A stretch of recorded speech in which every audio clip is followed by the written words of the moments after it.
Throw away because a few friends know my main. And honestly, I don't have the energy to explain this to people I know in real life yet. I'm a 34M, married to my wife, 33F, for a little over 5 years. Together for 8. No kids. Until a few months ago, I would have described our marriage as not perfect, but solid. We argued about normal stuff, money, chores, whose turn it was to visit whose parents, but I never, ever thought I'd be writing this kind of post. I guess that's why I'm here. Because everything I thought was solid turned out to be hollow. Looking back now, the signs were there. I hate that phrase because it sounds smug, like people who say, I knew it all along. I didn't. I really didn't. But now that the dust has started to settle, my brain keeps replaying moments I brushed off at the time. My wife changed. Not overnight, but fast enough that it made me uncomfortable in a way I couldn't quite explain. She started guarding her phone like it contained nuclear launch codes. Face down on the table. Screen locked even at home. If I walked into the room while she was texting, she'd tilt the phone away or suddenly remember she needed the bathroom. When I jokingly asked once, "What? You planning my surprise party?" she snapped back. "Can I have any privacy without being interrogated?" That should have been my first real wake-up call. But I apologized instead. She also became meaner. That's the only word that fits. Everything I did annoyed her. The way I chewed. The way I breathed, apparently. If I came home tired from work, she'd accuse me of bringing bad energy into the house. If I tried to talk about how distant she felt, she'd roll her eyes and say I was being dramatic. And the lies started small. So small I didn't even register them as lies at first. She'd say she was working late, then forget and mention grabbing drinks with coworkers. She'd tell me she was at her sister's place, then complain about traffic on a road that doesn't go anywhere near her sister's apartment. When I pointed out inconsistencies, she'd laugh and say, "Wow, you really keep track of everything I say, huh?" Like I was the weird one. Classic gaslighting. I didn't know that term applied to me yet. There was also this new obsession with her appearance. New clothes. New lingerie I never saw her wear for me. Gym sessions that stretched from 1 hour to 3. When I tried to initiate sex, she'd sigh like I was asking her to do me a favor. "I'm tired. My stomach hurts. Why is everything about sex with you?" We went from a pretty healthy sex life to almost nothing. When I brought it up seriously, not accusing, just honest, she told me I was pressuring her and that it made her feel unsafe. That word hit me hard. I backed off completely after that, terrified of being seen as some kind of monster. So yeah, at that point, my confidence was already in the gutter. The weirdest part? Despite all this, she'd randomly swing back to being affectionate. She'd cuddle up on the couch, tell me she loved me, talk about future trips we'd take. It kept me hooked. It kept me believing that whatever rough patch we were in would pass if I just tried harder. I cooked more, cleaned more, asked fewer questions. That's the part I'm struggling with now. How much I bent myself to keep the peace. The night everything started unraveling didn't feel dramatic at first. No screaming, no explosive discovery. Just one stupid, ordinary moment that cracked the whole thing open. She left her phone at home. That never happened. She rushed out the door, already late, flustered, complaining about traffic. About 10 minutes later, I noticed her phone buzzing on the kitchen counter. I wasn't snooping. I swear that. It lit up with a notification from a name I didn't recognize. Just a first name. No emoji, no context. My stomach dropped anyway. I didn't open it. Not yet. I just stared at the phone like it was something dangerous. I remember thinking, if I touch this, my life might change. And part of me didn't want to know. But another buzz came in. And then another. And that's where I'll stop for now, because this post is already longer than I planned. And honestly, typing this out feels like ripping open something that barely scabbed over. I'll update with what I found, how I confronted her, and how fast things went from something feels off to my marriage is probably over. So yeah, her phone buzzing on the counter like it was mocking me. I stood there for a solid minute arguing with myself. I told myself I wasn't that guy. I told myself privacy mattered. I told myself if I went through her phone and found nothing, I'd feel like a paranoid jerk forever. Then another message popped up. Same name. Short message preview. Did last night mean anything to you, or was it just sex? I felt physically sick, like someone punched me right under the ribs. At that point, I didn't even unlock the phone right away. I just sat down at the table because my legs were shaking. I remember thinking, okay, this is real. This isn't insecurity. This isn't stress. This is real. Her phone wasn't locked. She must have unlocked it while rushing out and forgot to relock it. The universe, fate, whatever you want to call it, basically shoved the truth into my hands. I opened the messages. I wish I hadn't, but I also know I needed to. The thread went back weeks, maybe months. I didn't scroll all the way because honestly, I didn't need to. The top few messages told me everything. Pet names she never used with me. Inside jokes I didn't recognize. Explicit stuff, like really explicit. Plans. Complaints about me. Complaints about our marriage. One message from her hit harder than anything else. He's clueless. As long as I keep him busy, he doesn't suspect a thing. I just stared at that line until the words blurred. Suddenly, everything clicked. The mood swings. The coldness. The sudden affection. The lies that didn't quite add up. She wasn't stressed. She wasn't finding herself. She was cheating and apparently laughing about how easy it was. Then my brain did this fun thing where it started racing. Who is this guy? How long has this been going on? Was it physical?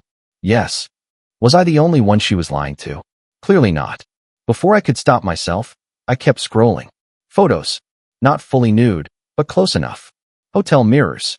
A tattoo I'd seen 100 times now framed by hands that weren't mine.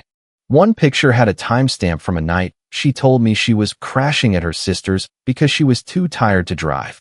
I remember laughing out loud at that point. Not because it was funny, but because my brain just short-circuited. It was either laugh or throw up. Then, like an idiot, I checked her location history. I don't even know why. Some self-destructive urge, I guess. It confirmed what I already knew.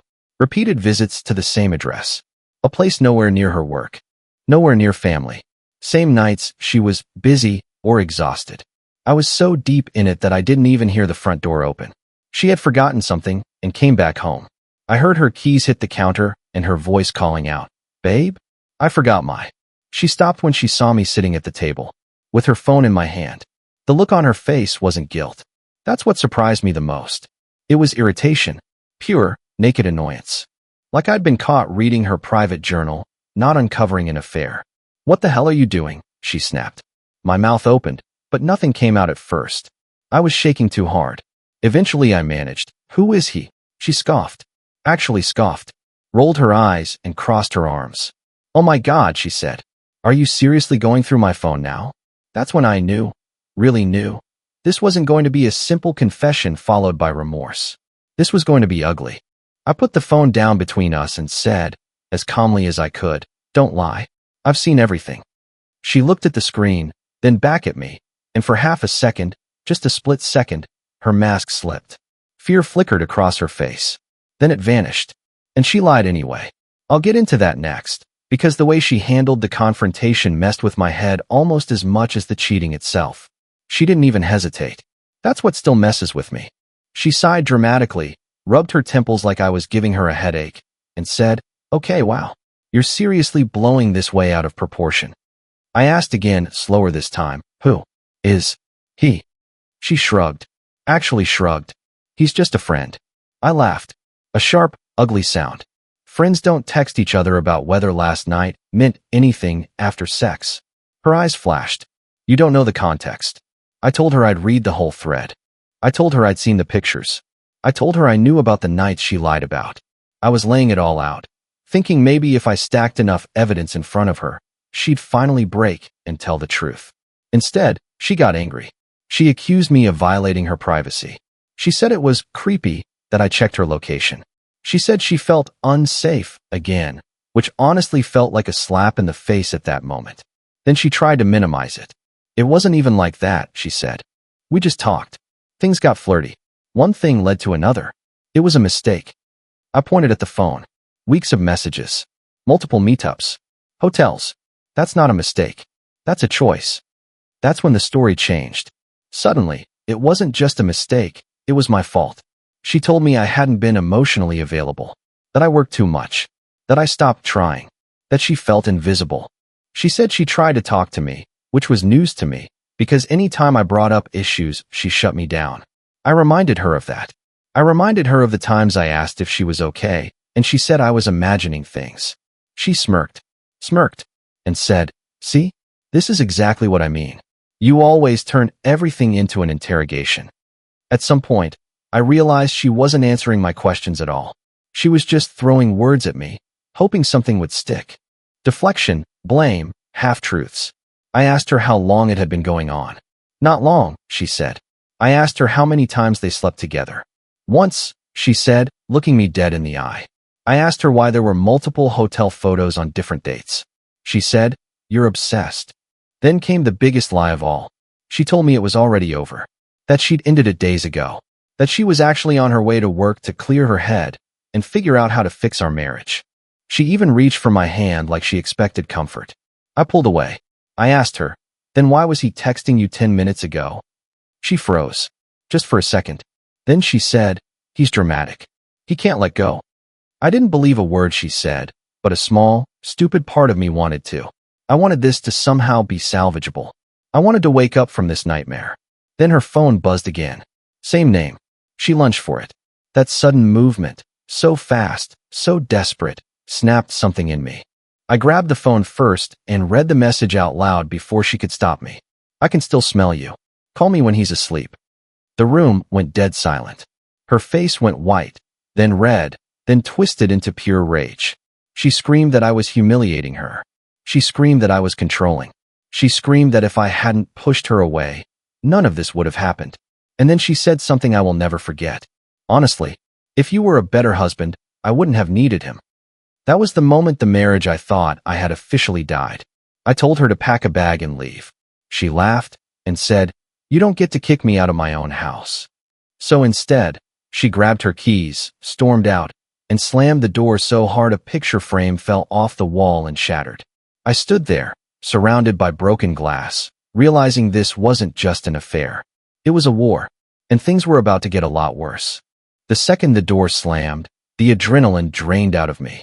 I didn't feel strong or empowered or proud for standing up for myself. I felt empty, hollow, like someone had scooped everything out of my chest and left a ringing silence behind. I just stood there staring at the broken picture frame on the floor. It was a photo from our honeymoon. We were both smiling like idiots, sunburned, arms wrapped around each other like nothing in the world could touch us. Glass everywhere. Fitting. My hands started shaking again, worse this time. I sank down onto the couch and just sat there, replaying everything she'd said. Every accusation. Every excuse. Every lie stacked on top of another lie. I kept hearing that sentence in my head. "If you were a better husband, I wouldn't have needed him." That sentence is poison. It crawls into your brain and starts rewriting your memories. Suddenly you're questioning everything you ever did. Was I distant? Was I lazy? Did I miss something obvious? I hated that my mind even went there, because logically I knew cheating was a choice. But emotionally, I was spiraling. About an hour later, my phone started blowing up. At first it was just texts. Angry ones. "Her, you had no right." "Her, I can't believe how controlling you are." "Her, you embarrassed me." I didn't respond. Then came the calls. I ignored those too. I was afraid if I answered, I'd either scream or beg, and I didn't trust myself to do either with dignity. Eventually the tone changed. "Her, can we please talk like adults?" "Her, I didn't mean what I said." "Her, I'm sorry you're hurt." Notice the wording. Not "I'm sorry I cheated." Just "sorry you're hurt." Classic. Around midnight, she showed up again. I wasn't expecting it. I heard keys at the door, and my heart jumped into my throat. I honestly didn't know if I wanted her to come back or disappear forever. She walked in like nothing had happened. Calm. Too calm. She set her purse down, took off her shoes, and sighed. "This is exhausting," she said. "We can't keep doing this." "We." As if I cheated too. She tried a different tactic this time. Softer voice. Sad eyes. She said she felt lost. That she needed validation. That the other guy didn't mean anything and was just an escape from stress. She even cried a little, though the tears felt strategic. I asked her one simple question. "Are you still talking to him?" She hesitated. "Just a beat too long." "I told you, it's complicated," she said. That was my answer. I told her if there was any chance, of us even discussing the future, she'd need to cut contact completely. No texts. No calls. No closure conversations. She snapped instantly. Like a switch flipped. "I'm not letting you control who I talk to," she said coldly. That's abusive. Abusive. That word again. I realized then that we weren't even speaking the same language anymore. I was talking about boundaries after betrayal. She was talking about protecting her freedom to keep lying. I asked her to leave again. This time I was calm. Calm scared her more than yelling would have. She grabbed a bag and said, "Don't act like some victim. You're not innocent in this." Then she paused at the door and added, "And for the record, he listens to me. Something you never learned how to do." The door closed softly this time. I didn't cry right away. I cleaned up the glass. I threw the frame away. I washed my hands 3 times because they wouldn't stop feeling dirty. Then I sat on the floor, leaned against the couch, and finally broke. I cried harder than I ever have in my adult life. Not just because she cheated, but because the person standing in that doorway wasn't the woman I married. That woman was gone, or maybe she never existed the way I thought she did. Sometime around 3 a.m., I realized something else too. This wasn't over. Not even close. I didn't sleep that night. Not really. I drifted in and out of this half-awake state where my brain kept replaying conversations like a broken record. Every time I closed my eyes, I saw her face when she got caught. Not shame, not regret, just anger that her secret life got interrupted. Around sunrise, I gave up and made coffee I didn't even drink. That's when the panic set in. Not the dramatic kind you see in movies. The quiet, creeping kind. The kind where you start realizing how intertwined your lives actually are. Joint bank accounts, shared lease, shared friends, years of inside jokes and routines that suddenly felt radioactive. I checked our bank account. Nothing unusual, but I still felt stupid for not having looked sooner. I checked our email. Nothing. Then I did something I'm not proud of, but also don't regret. I logged into our phone plan. There were dozens of calls and texts to the same number. Daily. Sometimes late at night. Sometimes early morning. While I was in the shower. While I was asleep next to her. This wasn't some brief lapse in judgment. This was a second relationship running parallel to our marriage. And then, because apparently the universe wanted to keep piling on, I got a message from her. We need to talk later. This can't be decided in one night. I stared at it for a long time. Part of me wanted to reply with something sarcastic. Part of me wanted to say, "Come home," like none of this had happened. Instead, I typed, "Me, are you with him?" 3 dots appeared. Disappeared. Appeared again. Why does that matter? That answer told me everything. I didn't respond after that. I muted the conversation and turned my phone face down, finally understanding why she'd been doing that for months. Later that morning, my sister called. I hadn't told anyone yet, but apparently my wife had. She'd reached out to my sister before I even had the chance, spinning her own version of events. According to her, I was emotionally cold, controlling, and had invaded her privacy, causing her to seek support elsewhere. Notice how cheating somehow becomes seeking support. I corrected the record. Calmly. With screenshots. My sister went quiet for a long time. Then she said, "I'm so sorry." That was the first time anyone said those words to me, and I didn't realize how badly I needed to hear them until I almost started crying again. By the afternoon, more sudden events. Mutual friends texting vague check-ins. One friend straight up asked if it was true that I kicked her out.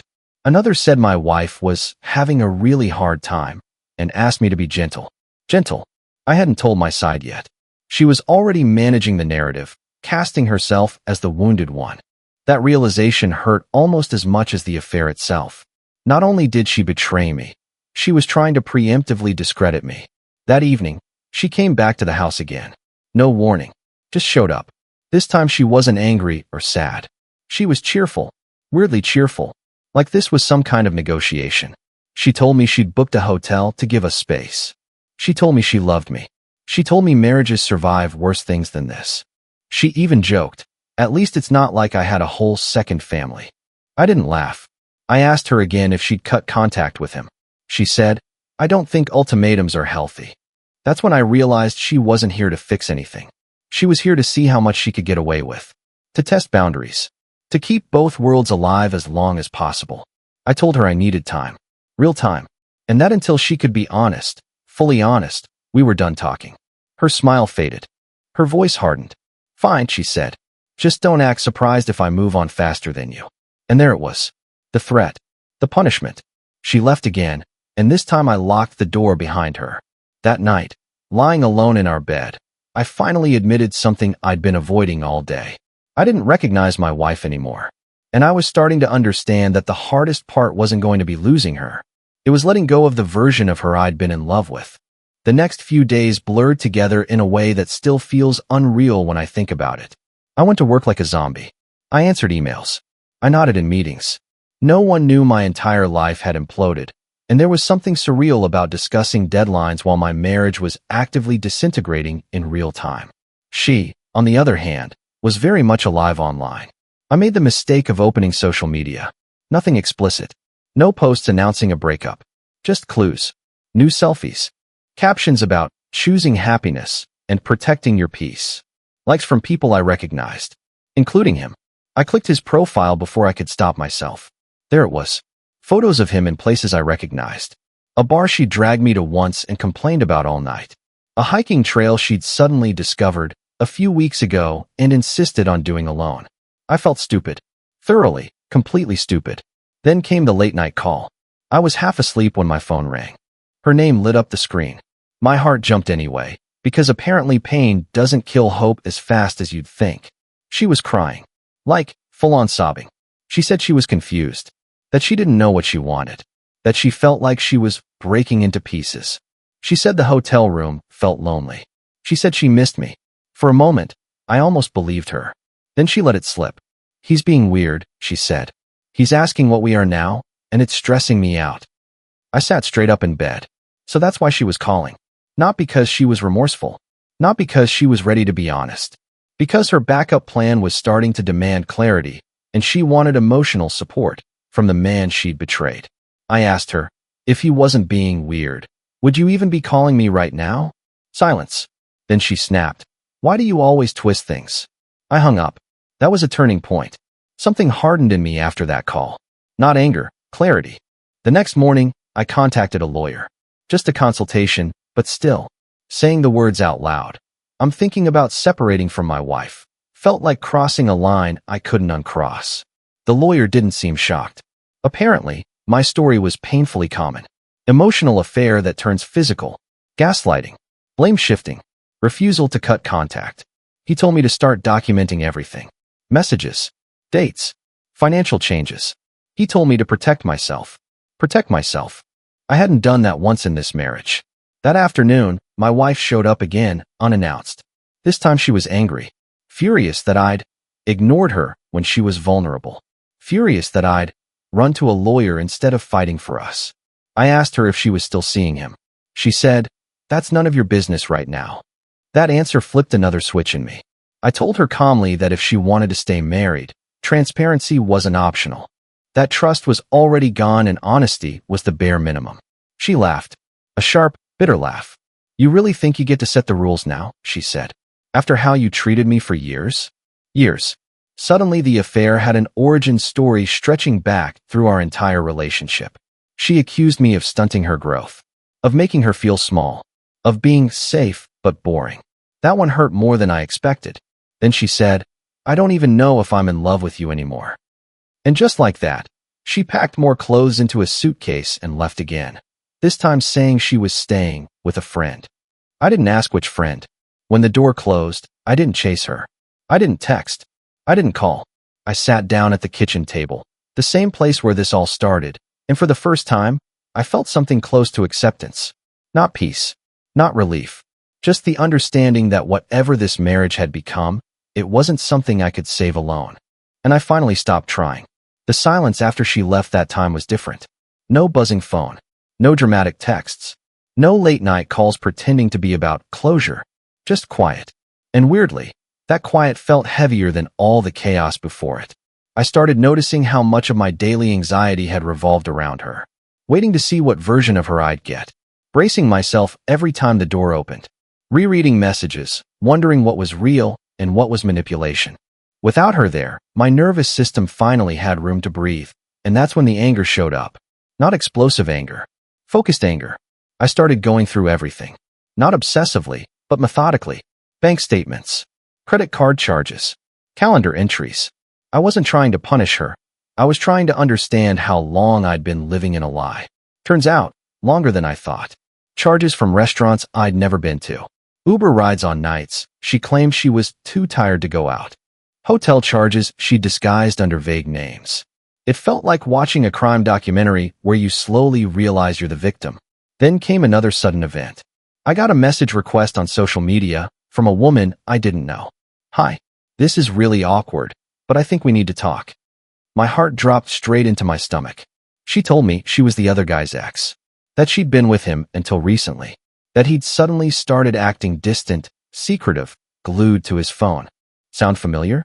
She said she'd confronted him, and he admitted he'd been seeing a married woman. My wife. Apparently, he told her our marriage was basically over, and that we were more like roommates. He said my wife was trapped, and that he was helping her find herself.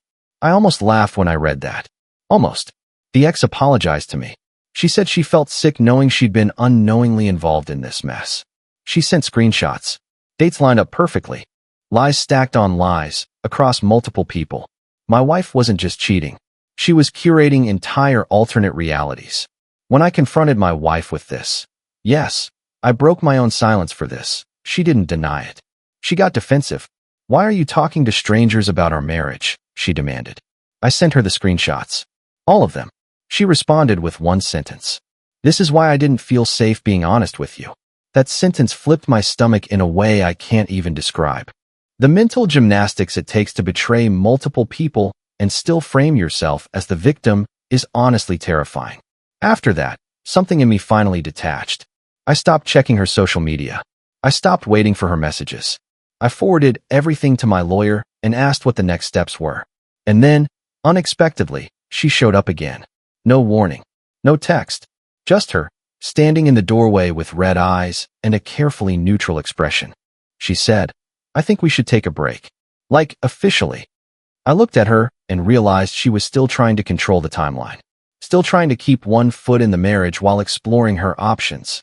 I told her, "You don't get to put me on pause." She stared at me like she didn't recognize me. That was the moment the power dynamic shifted. And she felt it. She didn't take that well. When I said, "You don't get to put me on pause," her face hardened like I'd insulted her, not set a boundary. She accused me of being cold, of suddenly acting superior, of pretending I was some kind of saint. I didn't raise my voice. I didn't argue.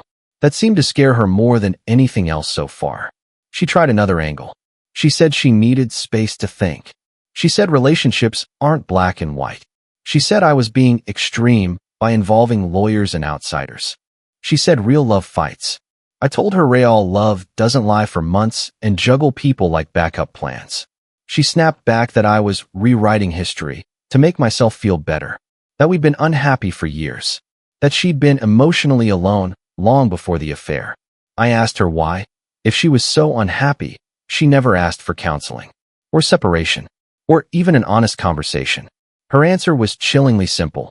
"I didn't think you'd handle it well." That sentence finally erased the last trace of doubt I had about myself.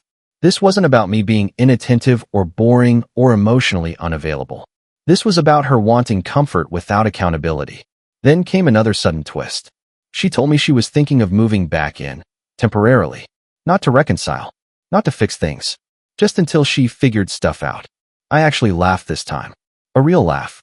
I told her no. I told her the house was no longer a revolving door she could walk through whenever things got uncomfortable elsewhere. I told her if she wanted to come back, it would only be under very clear conditions. Full honesty, no contact with the other guy, couples counseling, and transparency with devices. She stared at me like I'd suggested prison terms. "That's insane," she said. "I'm not giving up my autonomy." I replied, "Then you're giving up this marriage." She didn't answer right away. She just grabbed her bag and left, slamming the door again. Some habits die hard. That night, I slept better than I had in weeks.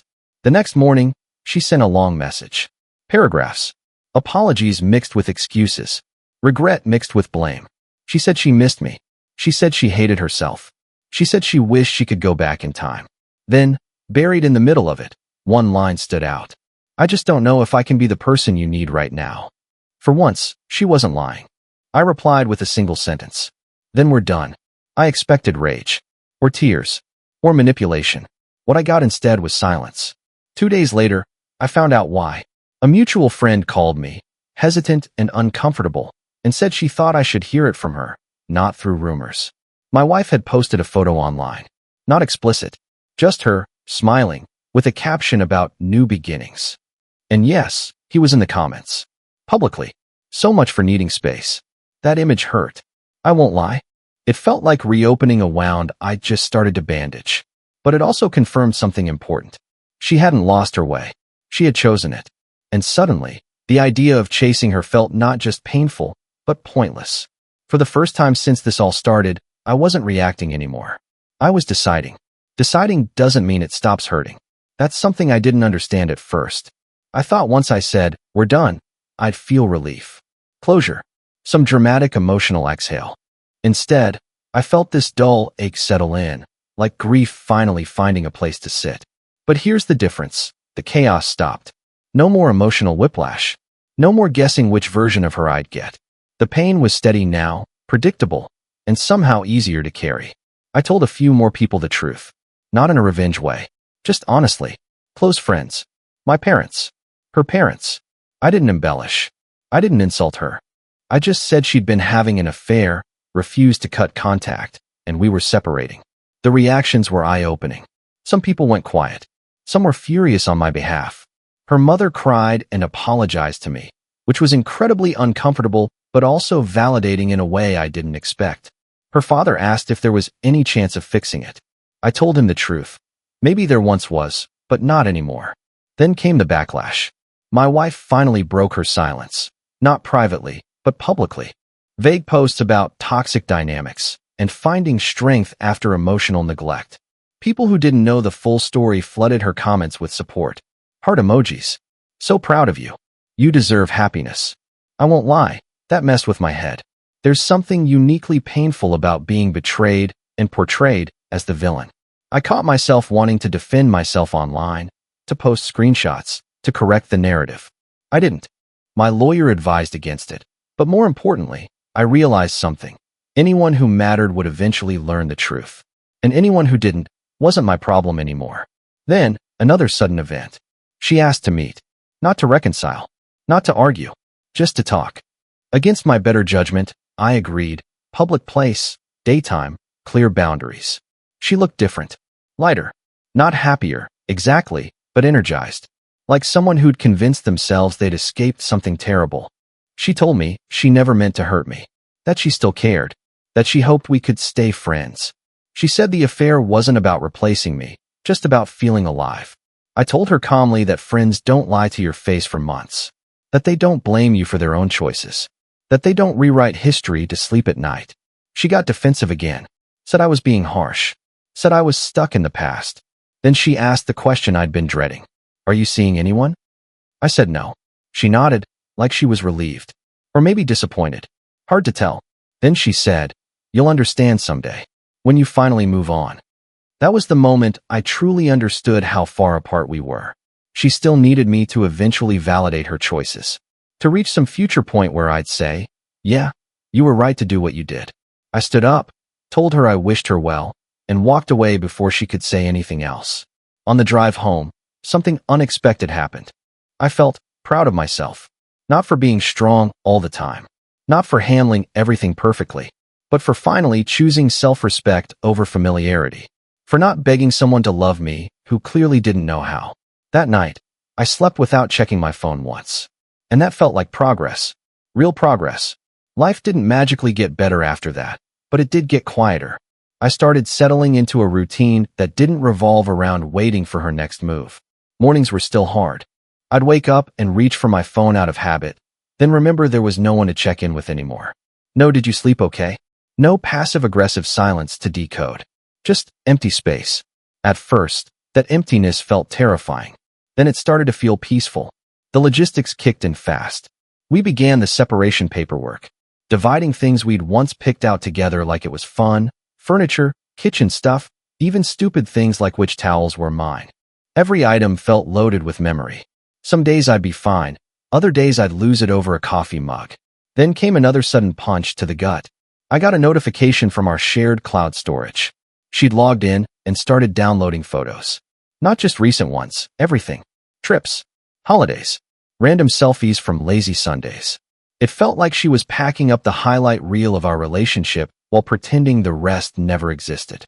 A few hours later, she texted me. I think it's best if we delete our old photos. Clean slate. That pissed me off more than I expected. I told her she didn't get to erase 5 years of my life because it made her uncomfortable. I told her I wasn't deleting anything, and if she wanted to, she could do that on her end. She replied, "Holding on to the past is unhealthy." I didn't respond, but the irony almost made me choke. A couple days later, I heard through a mutual friend that she'd officially moved in with him. Not temporarily. Not just to save money. Fully moved in. That information hit me in waves. First disbelief. Then anger. Then this deep, embarrassing sadness. I kept thinking, so that's how replaceable I was. But then something else followed, clarity. This wasn't a rebound. This wasn't confusion. This was the plan. Maybe not from day one, but long enough that she'd emotionally checked out while I was still trying to save something that only existed in my head. I had a moment that night where I almost texted her. Not to reconcile, just to ask why. Why she couldn't just be honest. Why she couldn't end one thing before starting another. I didn't send it.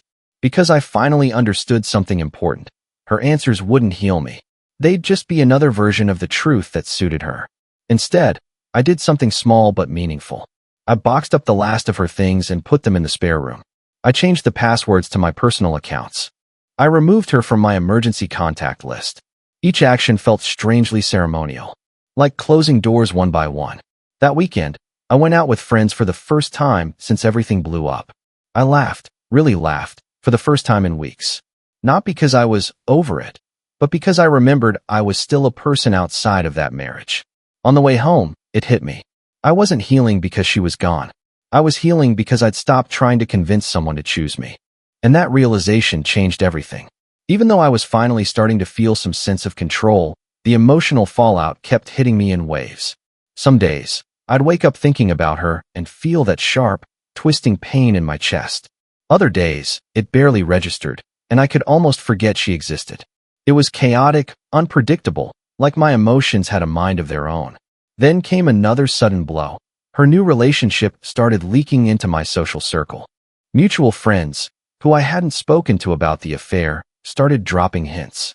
One friend casually mentioned seeing her at a restaurant with him, laughing like nothing ever happened. Another brought up how she seems happy now. Those moments felt like punches. Part of me wanted to lash out, to correct the narrative, to scream to anyone who would listen that she had destroyed our marriage. But I didn't. I realized that people who truly mattered didn't need me to explain it. They'd see the truth in time. One evening, though, I got an unexpected message from her. Not angry, not flirtatious, just casual. Hey, can we talk? I think we need closure. My first instinct was to delete it. Burn the bridge. Never respond. But I paused. Part of me wanted to hear what she had to say. Not because I cared about reconciling, but because I needed to hear it from her, unfiltered, once and for all. We met at a neutral cafe. I kept my expectations low. She looked calm, almost smug in a way I didn't like. But she started by saying she was sorry again. She said she regretted the way she handled things, how she hurt me, and how messy it all had been. I listened, nodding, letting her talk. But every time she tried to shift blame, to soften the truth, I could feel my patience thinning. When she finally admitted that she had been seeing him while we were married, it was a quiet, almost casual admission. No tearful confession, no guilt-ridden pause. Just honesty, stripped of remorse. I told her I appreciated the honesty, but that it didn't change anything. That our marriage was over, and that any closure she wanted to manufacture wouldn't undo the years of betrayal. She tried to argue, to rationalize, to explain that she had been unhappy, lonely, and in need of something she couldn't get from me. I stopped her. I said, calmly but firmly, "You had choices. You chose this. Don't try to rewrite it as if you were forced into it by circumstance. You weren't. You wanted it." Her face fell for just a moment. Then she looked away, crossed her arms, and said, "I guess we see things differently." And that was it. We parted that day with no drama, no shouting, no illusions. Just two people acknowledging that what they had was gone. For the first time, I felt a strange mix of relief and sorrow. Relief because the emotional tug-of-war was over, and sorrow because someone I once trusted so completely had revealed themselves in a way I could never unsee. That night, lying in the quiet of my apartment, I realized something important. The betrayal itself was painful, yes, but the hardest part wasn't the cheating. It was the dismantling of trust, the lies, the gaslighting, the way she made me doubt myself even when I knew the truth. And yet, I was starting to feel free. For the first time in months, I felt like I could finally breathe. The days after that cafe meeting were quieter, but not peaceful. Healing doesn't come suddenly. It creeps in slowly, like the tide washing over jagged rocks. Some mornings, I'd wake up with a heavy ache in my chest, memories of her lies still sharp and raw. Other days, I'd realize hours had passed without thinking about her at all, and that felt like a small victory. I started focusing on myself in ways I'd neglected for years. I went back to the gym, not to impress anyone, but to feel strong again. I reconnected with friends I'd drifted away from, people who reminded me what real support looked like. I even picked up hobbies I'd abandoned, painting, hiking, random little things that made me feel alive outside of the marriage. Every so often, I'd think about her, not the woman she became, but the version of her I had once loved. And that memory hurt. Of course it did, but it no longer controlled me. I learned that the person you loved can betray you, and you can still choose to love yourself in the aftermath. I also learned the importance of boundaries, how crucial it is to protect your mental and emotional space. That sometimes, love isn't enough when the other person doesn't respect the commitment you made. And that gaslighting, manipulation, and betrayal aren't just emotional wounds. They're lessons about trust, self-respect, and courage. I haven't forgiven her, and I don't know if I ever will. Part of me hopes I don't have to, because forgiveness sometimes feels like letting someone off the hook for pain they earned. But I have forgiven myself for staying as long as I did, for trying to make sense of the senseless, and for learning from it. Most importantly, I've realized that life doesn't stop when someone betrays you. It keeps going. And if you let yourself, you can rebuild, stronger, wiser, and more aware of who you are and what you deserve. So, for anyone reading this in a similar situation, trust your instincts, don't ignore red flags, and remember that no one has the right to make you feel small. Betrayal is devastating, but surviving it, truly surviving it, is a testament to your resilience. I don't know what the future holds, but for the first time in a long time, I feel like it's mine again.